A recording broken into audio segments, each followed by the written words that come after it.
Welcome to this new reKnowledge tutorial.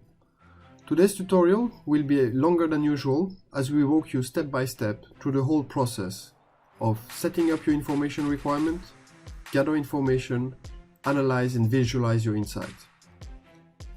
For this tutorial, we'll keep things simple, so we are taking an example that will speak to most of you, Game of Thrones. To start, we need to decide what information we're interested in capturing. For instance, we may want to record information about characters, such as the titles, origins, species, religion, special powers, and the name of the actor or actress. So, how do we do this in reKnowledge? In the brain, our ontological editor, we start by creating a subclass called character and select an icon for it. At the moment, our list of icons is a bit limited, so we'll use the default one for individual. Next, we create the various attributes we outlined earlier. For the title field, we use an array format so that we can store multiple values for this particular information. Indeed, in Game of Thrones, character can have many different titles, so it's a good way of recording all this information. For the origins, we use a basic string field, thus allowing us to input whatever information we want. For the species properties, we use an enum string field. In Game of Thrones, there is 5 known species, so we could either leave the field as a basic string and let the user type the species every time, with the risk of typo or misspelling, or we can set up a list of values the user can choose from. This way, we standardize the possible values available for this attribute. Religion is another property where we know all the possible values, so we can create another enum. Finally, we add a couple of basic strings attributes for special power and actor information. And there we are, a fully customized scorecard for characters. We do the same for subclasses like family, kingdoms, and Game of Thrones events.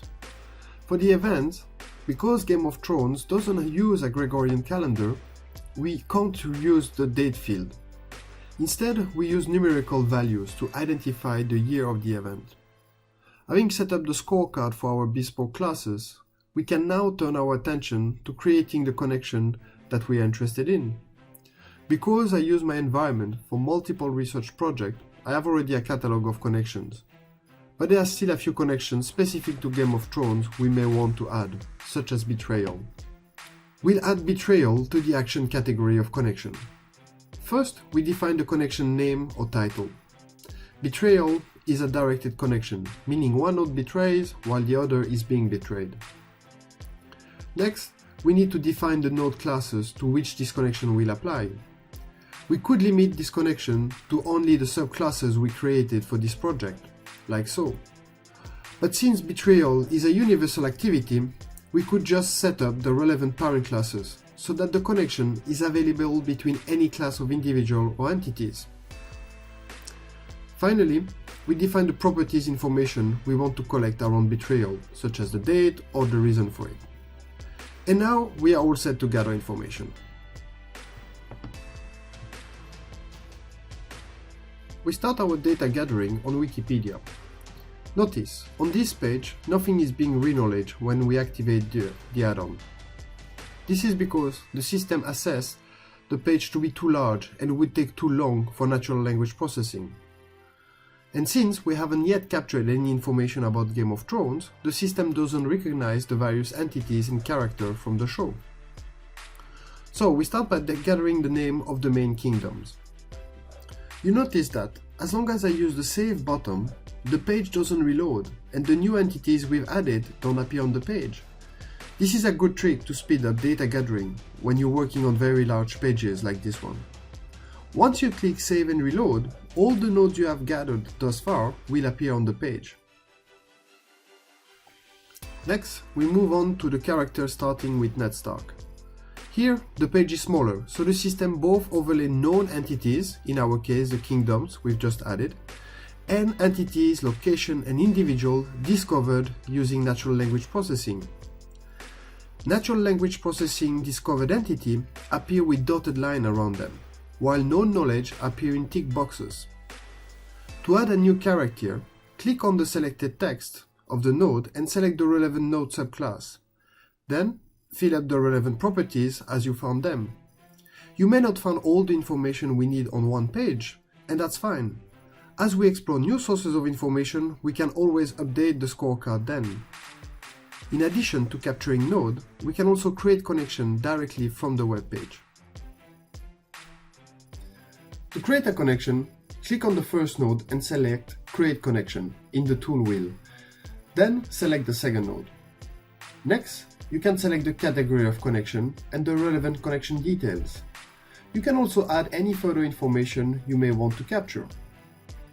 Once a connection is created, it will appear on the web page between the two closest occurrences of the node. So I spent a couple of hours doing this for as many characters, families and kingdoms as possible. By no means did I try to be exhaustive, so the following analysis is not meant to be either. First, we may want to visualize all the data we have gathered thus far. Until the project management module is implemented, we don't really have an easy way of mapping all the knowledge for a given project. However, there are a few tricks you can use. First, you can ask the system to show you all related nodes at various levels of separation from a common node. In our case, I know most of my Game of Thrones nodes are somehow related to Westeros. So, using the advanced search function, I can ask for all nodes connected to Westeros at 5 degrees of separation. Such a large query can take a bit of time to process, and the result a tad overwhelming, but give a good sense of the various clusters of nodes. But of course, the whole purpose of such knowledge management system is that you can create much more tailored queries. For instance, we may want to know who are the female characters associated with the House Stark. To do that, we create the following query. From the House Stark node, to nodes that are character with gender being female. And here is the result. We notice two types of connections. Member of, which is a functional connection, and support, which is an analytical connection. If we go back to the advanced search interface and add a further clause with connection and a type analytical and run the search, you can see the matching connection flashing because it's already on the canvas. On the other hand, if we clear the canvas and run the same query but changing analytical to functional, the system will return only the relevant nodes and connection.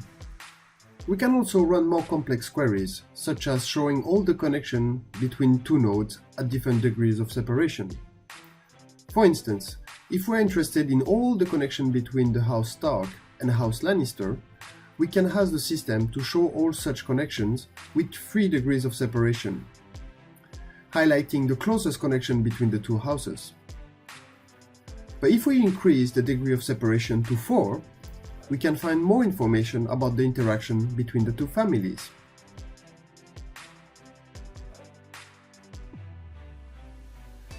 To better understand the graph, we can also customize the connection visual properties, like so.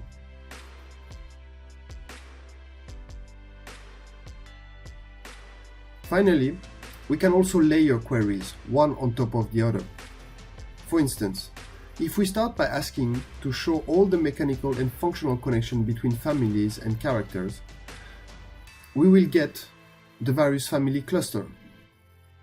While those familial connections give us some indication of closeness between some families, there are a few unconnected clusters.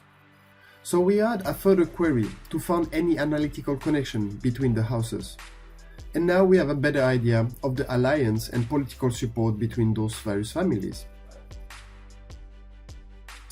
The last functionality I wanted to mention is our export function. With it, you can quickly export your node and connection data into a CSV format. You can export data either by running a query in the advanced search, or you can export the data present on the analytical workbench. That's it for this step-by-step tutorial. Don't hesitate to comment or ask questions below. Don't forget to like this video and subscribe to our YouTube channel and register on our website for early access to the reKnowledge Investigative Board. See you next time.